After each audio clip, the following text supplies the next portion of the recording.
SolarCity is undoubtedly Elon's least profitable company, as the company hasn't really been able to achieve much or achieve what it promised despite its success and rapid growth in its early days. SolarCity was founded on July 4, 2006 by brothers Peter and Lyndon Rive, based on a suggestion for a solar company concept by their cousin Elon Musk, who was the chairman and helped start the company. Musk also invested $10 million into the company. Its initial goal was to make solar energy accessible and affordable for households across the United States. In 2008, SolarCity broke into the market by introducing an innovative business model that allowed customers to lease solar panels instead of paying a large sum upfront to install them. This meant that homeowners could enjoy the benefits of solar energy without the financial burden of an expensive installation. The company experienced a rapid expansion after introducing its leasing technique in 2008. By 2012, SolarCity had grown significantly, operating in 15 states and serving around 140,000 customers. It controlled 36% of the residential solar market, although it never released its profits to the public. Between 2012 and 2014, SolarCity's revenue doubled as demand for solar installations surged, particularly in states with high electricity costs like California. On the 13th of December 2012, SolarCity took a significant step in its journey by going public.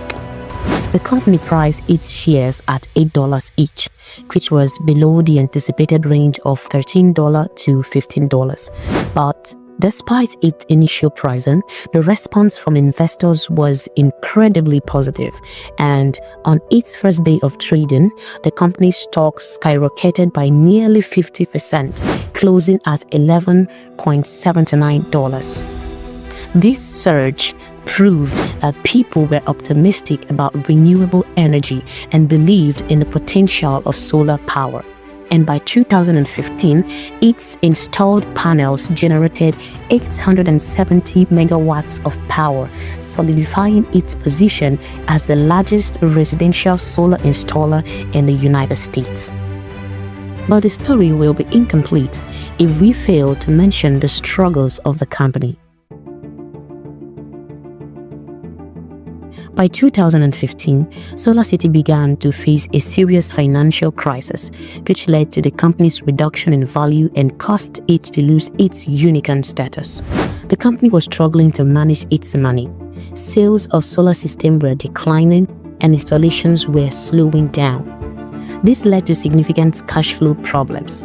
In simple terms, they didn't have enough money coming in to cover their expenses. Documents from that time revealed that SolarCity's executives were deeply concerned about the company's future.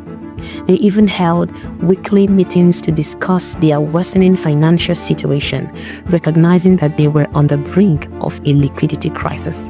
This meant they were at risk of running out of cash and potentially defaulting on their bonds.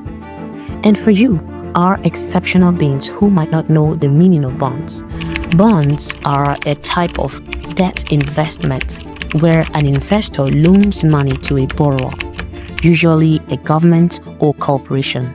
In this context, bond means the loan that the company relies on to fund its operation. You see, my friends, everything that has an advantage also has a disadvantage. SolarCity's leasing business model might have helped the company become the largest residential solar installer in the United States, but it is also the major reason the company incurred a substantial debt exceeding $1.5 billion by 2016.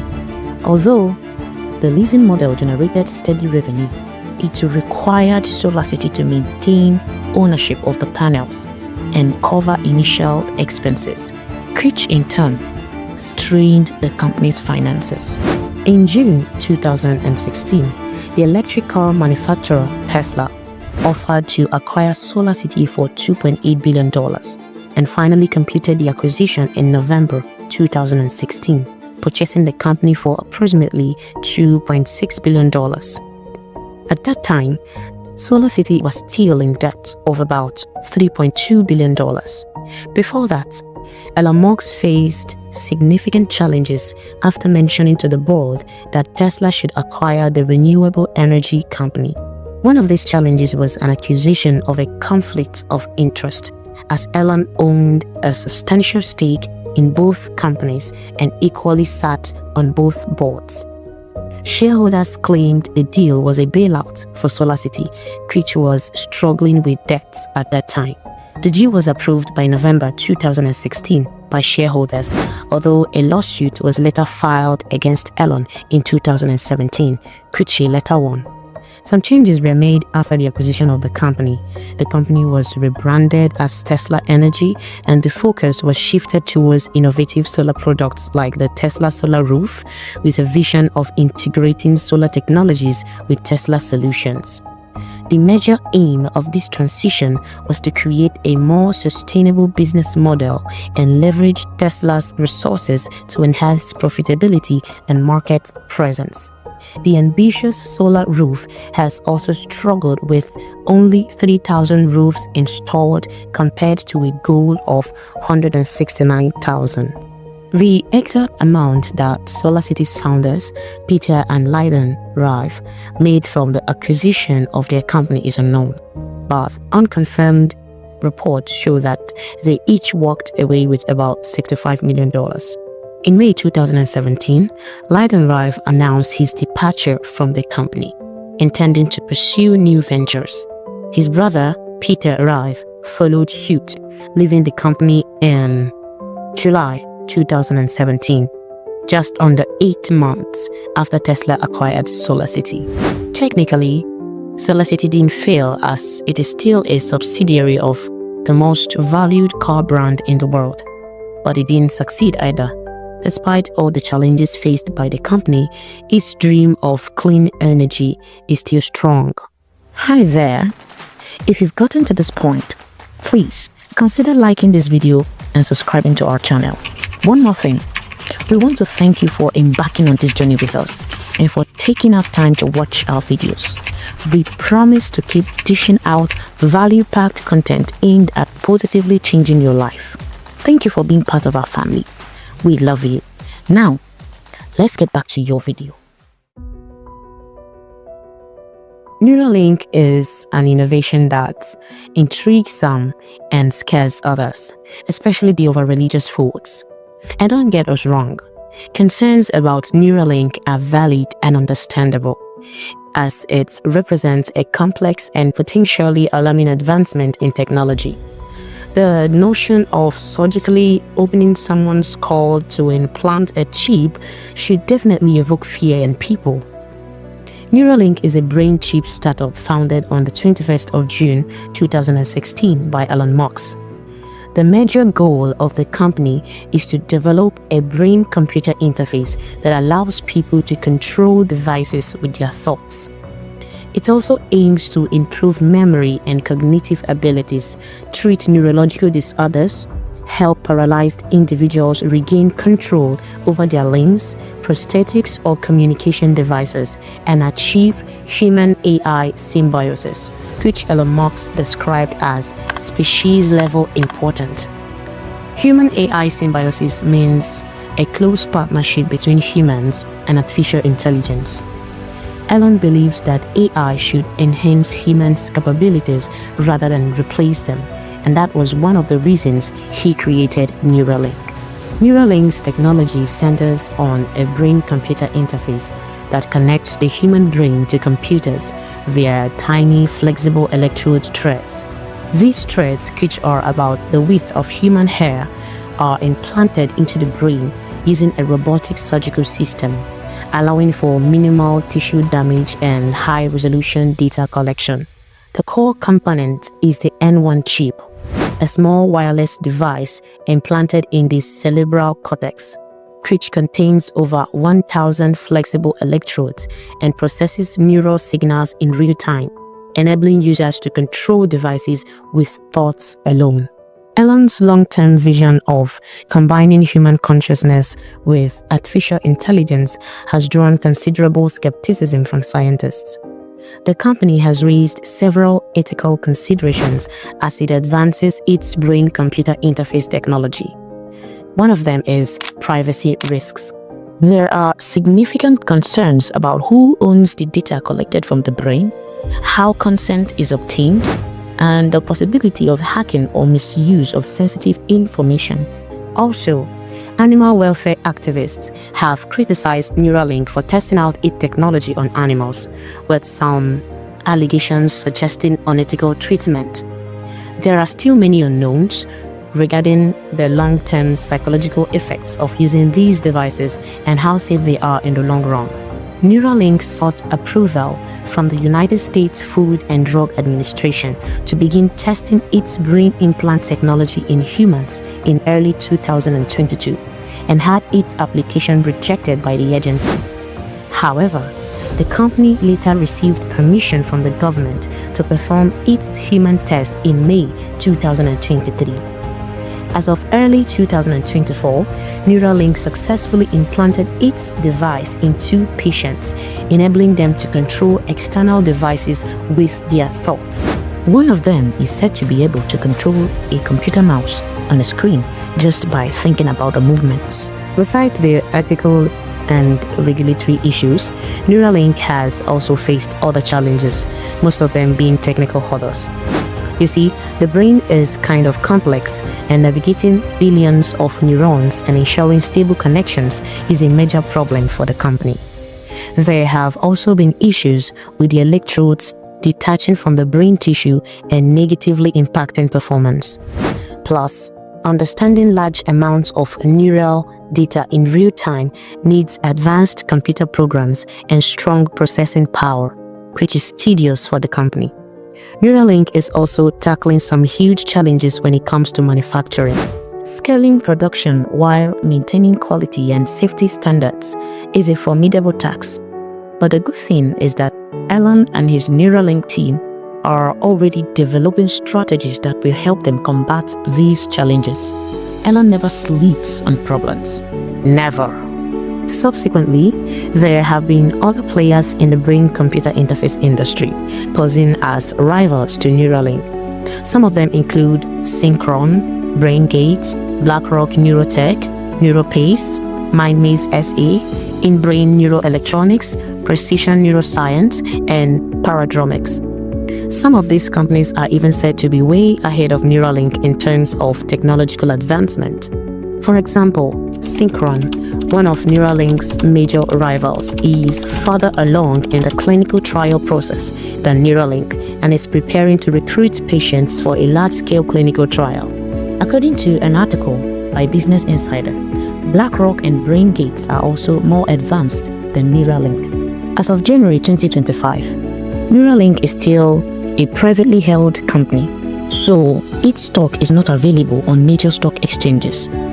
However, the company raised $27 million in a Series A funding round in 2017, $39 million in a Series B funding round in 2019, and in 2021, it raised $205 million in its final round of funding, led by VY Capital.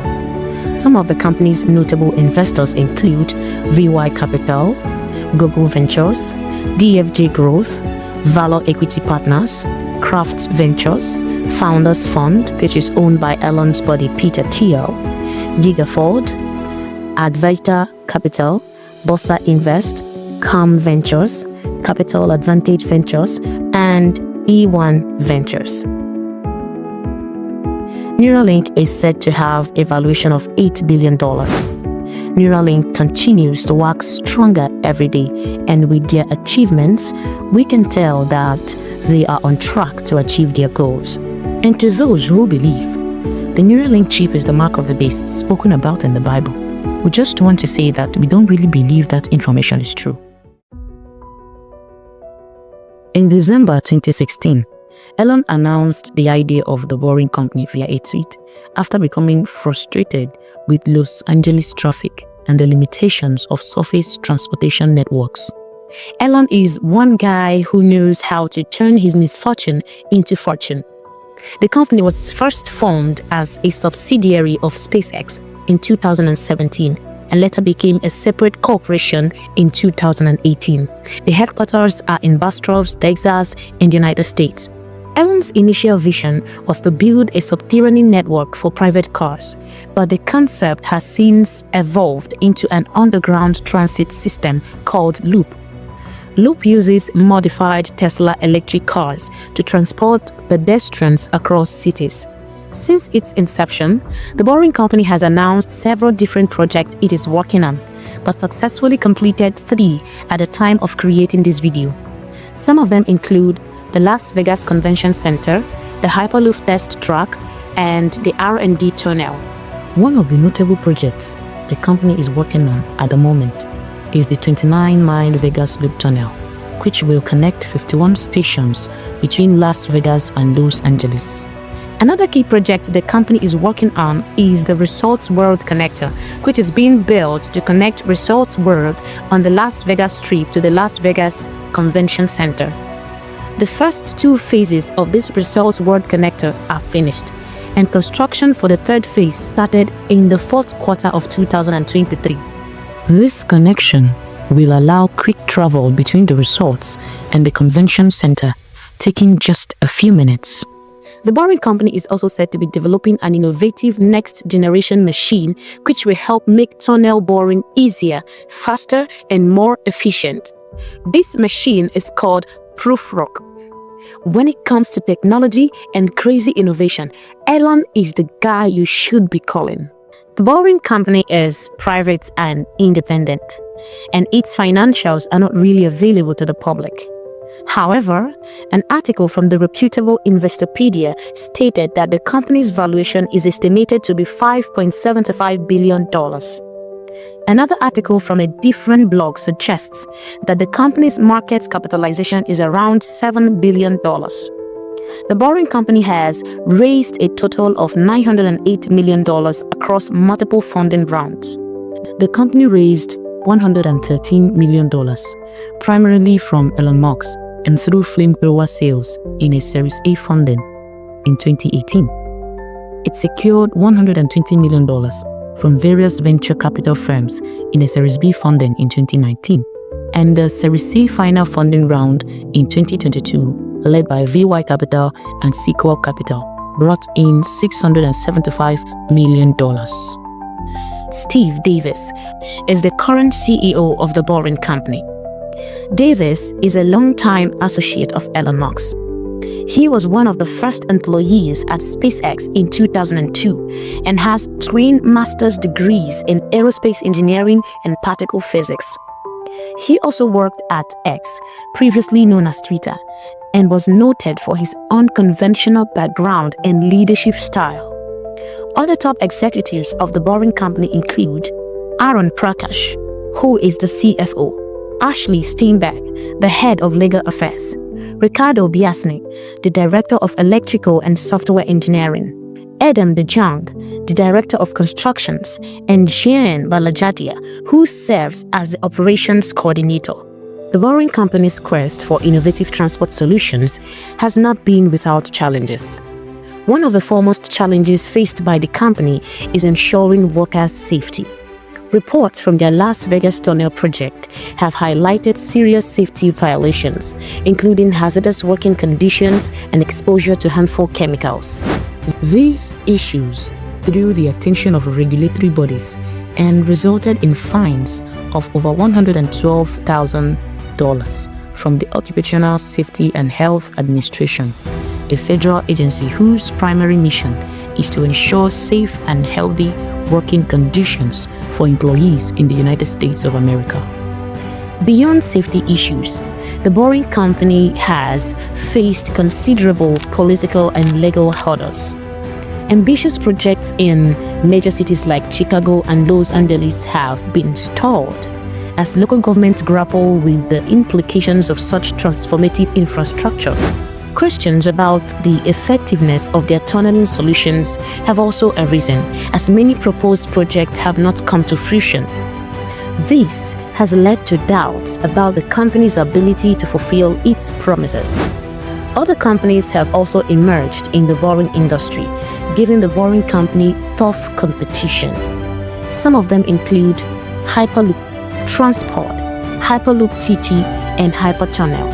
And these companies are out and ready to give Elon a hard time. There's no doubt that the Boring Company will revolutionize travel and transportation in the near future. And with a visionary like Elon on the team, we are proud to say that we are eager to see how it all unfolds. Zico Africa is rooting for Elon and the Boring Company. In a world driven by technology, innovation isn't just a choice, it's the foundation of progress. That's where Ultra Zico Technologies comes in, a proud subsidiary of Zico Africa.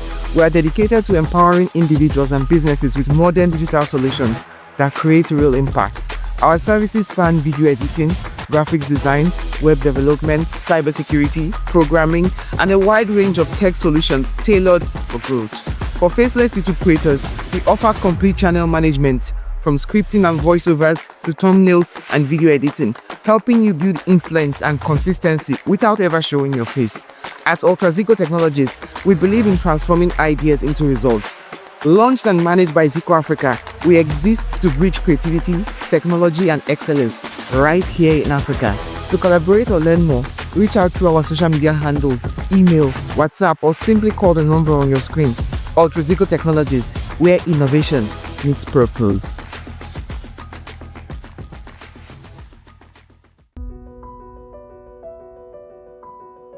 Does anyone even call Twitter X?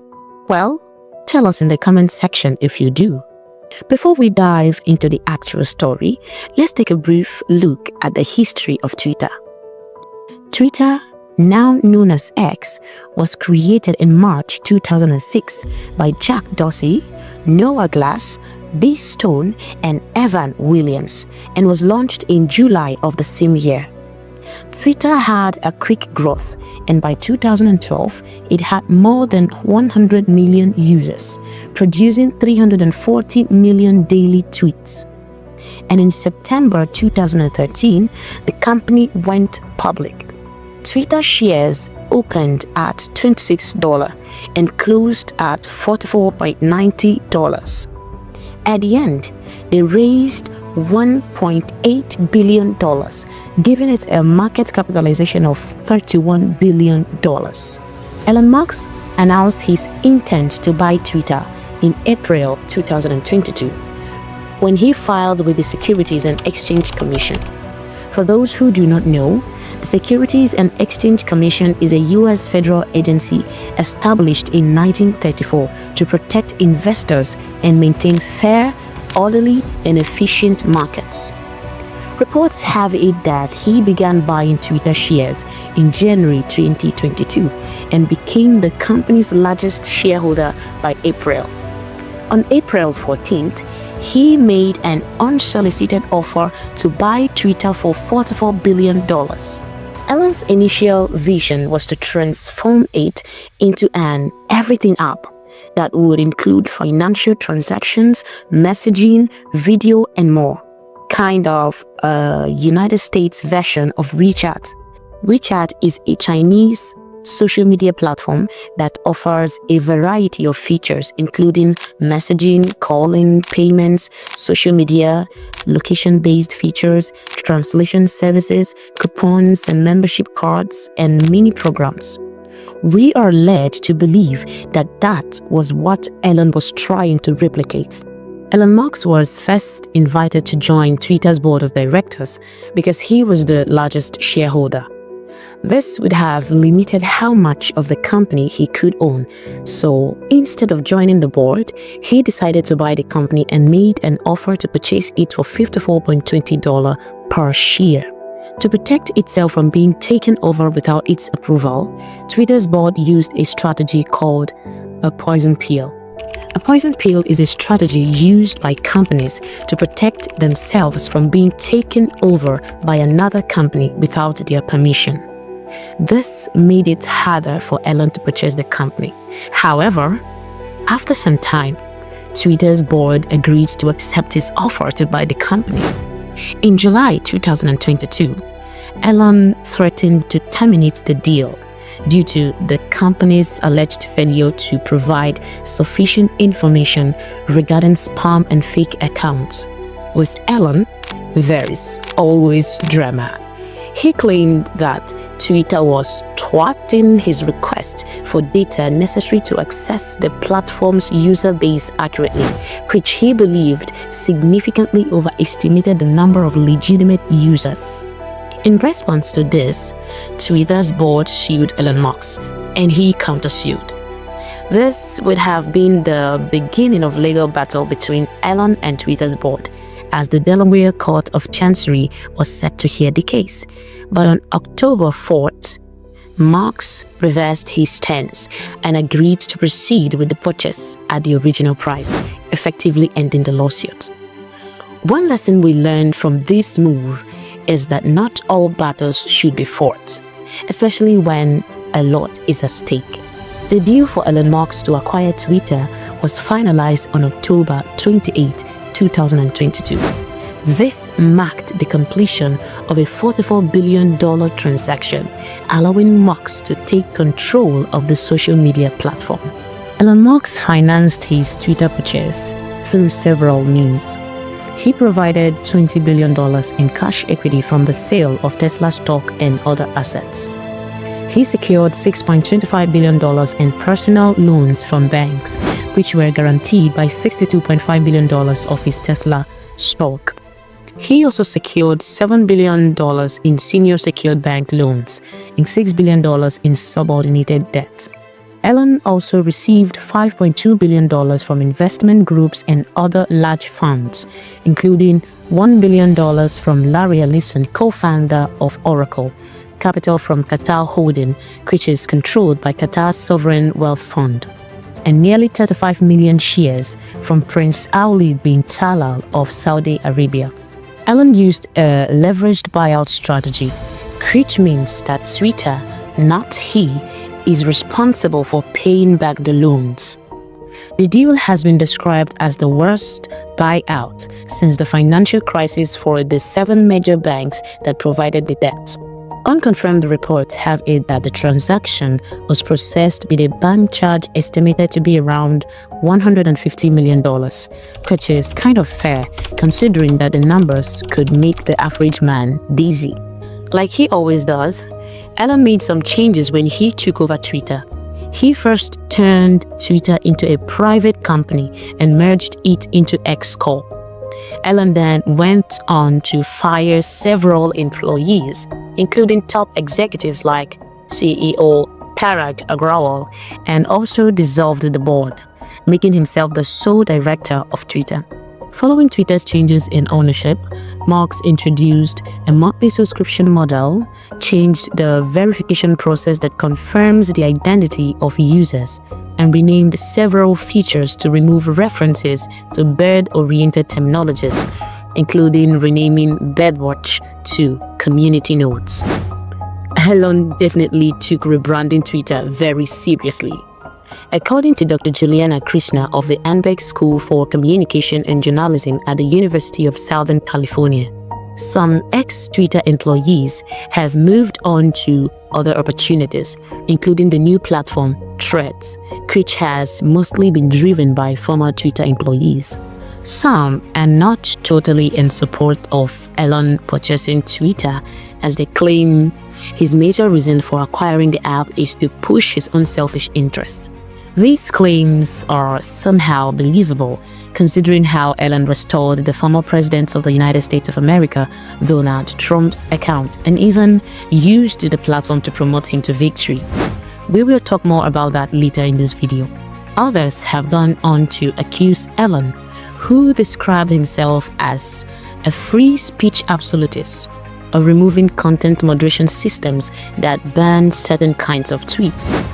Advertisers reacted negatively to Musk's content moderation policies, leading to a mass exodus of major brands. Many paused their campaign due to fear of brand safety, resulting in a reported 50 to 60% decline in ad revenue compared to pre-acquisition levels. For our viewers who might not understand what an exodus is, it simply refers to a situation where a lot of people leave a particular place. Some users even say that Elon has not kept his promise of removing bots from the platform, claiming that the bots have increased significantly since Elon's takeover. The company has faced several lawsuits since the acquisition. Some of them include claims of unfair treatment, copyright infringement, and antitrust violations. One that stands out is the lawsuit filed by ex-Twitter's employees. Former Twitter employees filed a lawsuit alleging that the company failed to pay severance after layoffs. The lawsuit also claims that Twitter targeted women and workers with disability. As a private company, Twitter, now X, is no longer required to disclose its financial reports. But as of the time of creating this video, the company is said to be worth $19 billion, which is a 55% decrease from the $44 billion purchase. The company's current CEO is Linda Yaccarino, a media proprietor and the former chairwoman of global advertising and partnerships at NBC Universal, who was appointed to the role on June 5, 2023. Twitter might not have succeeded under Elon's ownership like most of us thought it would, but it's still not a failure. And we believe that there is hope for the company. Maybe Twitter's failure is part of Elon's strategy to make the platform great and amazing. And hey, this is merely a harmless hunch, nothing serious. Plus, we are still waiting to see if Elon will transform X to the everything app like he originally planned to, given that he recently made a tweet saying that he's hiring software developers who are interested in building the everything app. Have you always wanted to learn video editing? Well, good news, we found something special for you. This course will teach you how to create and edit professional eye-catching videos just like the ones you're watching right now. The best part? It's super affordable. No need to break the bank. Click the link in the description below to grab your copy. And don't forget to thank us later.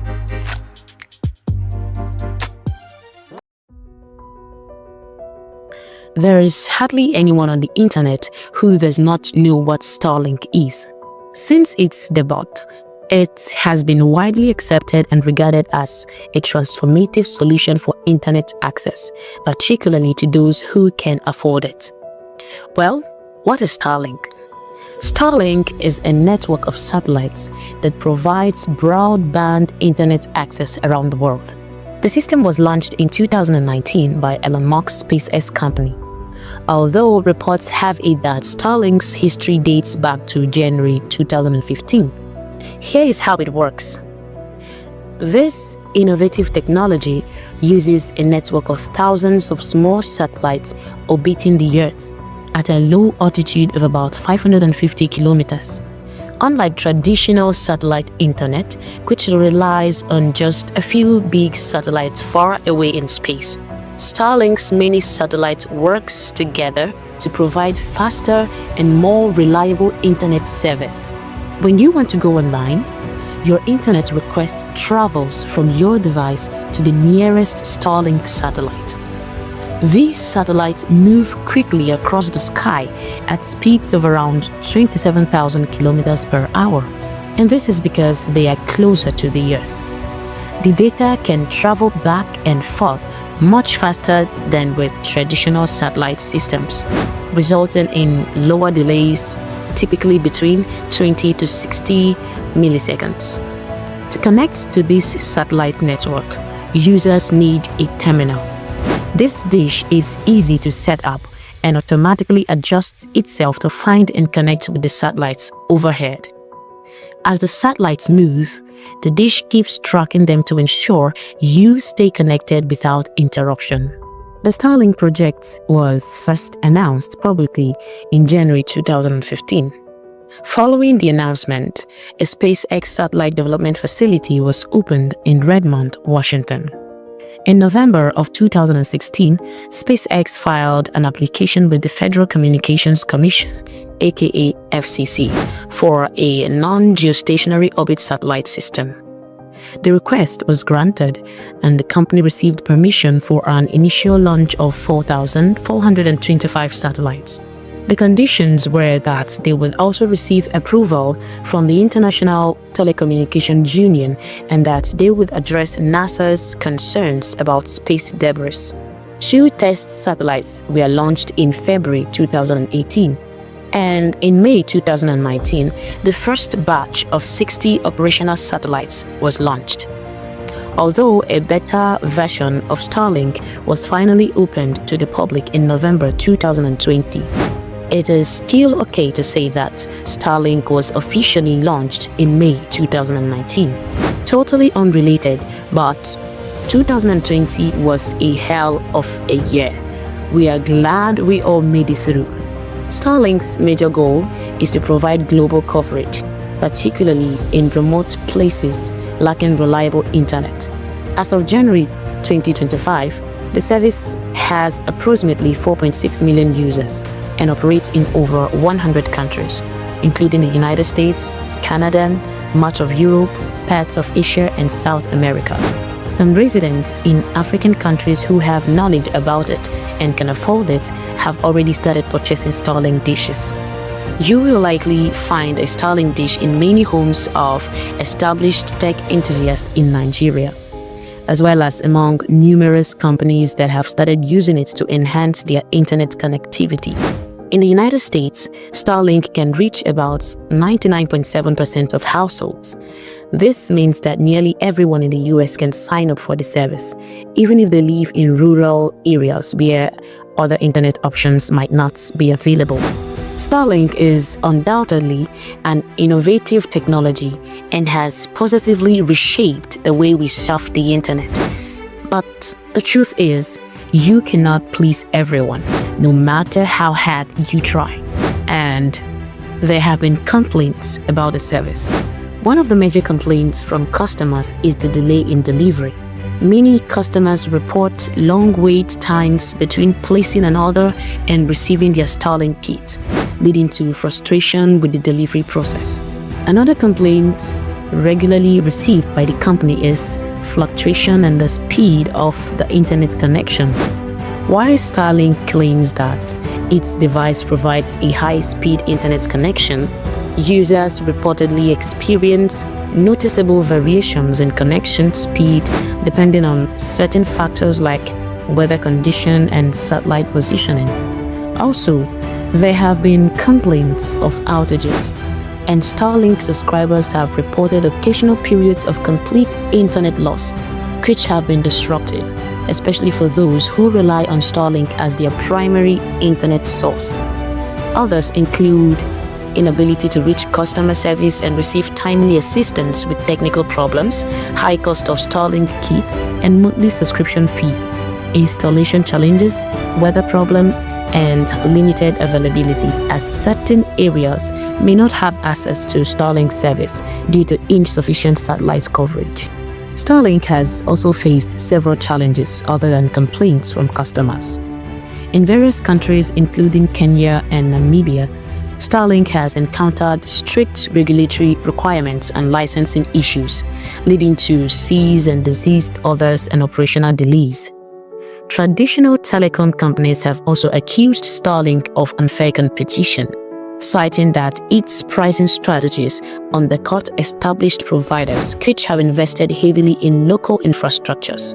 Plus, Starlink has had to pause residential internet kit orders in Nigeria due to issues with NCC, which opposed their attempts to increase the monthly subscription fee for the residential plan from 38,000 naira to 75,000 naira. Also, operating a satellite-based service involves complex technical evaluations to ensure compatibility with existing communication systems, which can slow down deployment. And finally, allegations of predatory pricing have raised concerns about Starlink's impact on local economies and the sustainability of its business model. Most of the problems Starlink has and continues to face revolve around regulations and approval. In 2021, SpaceX entered a $1.8 billion classified contract with the United States government to construct hundreds of spy satellites for continuous real-time monitoring of targets around the globe. This project was named Starshield Starshield is a military satellite system that uses enhanced encryption and security features to support the United States government's communications.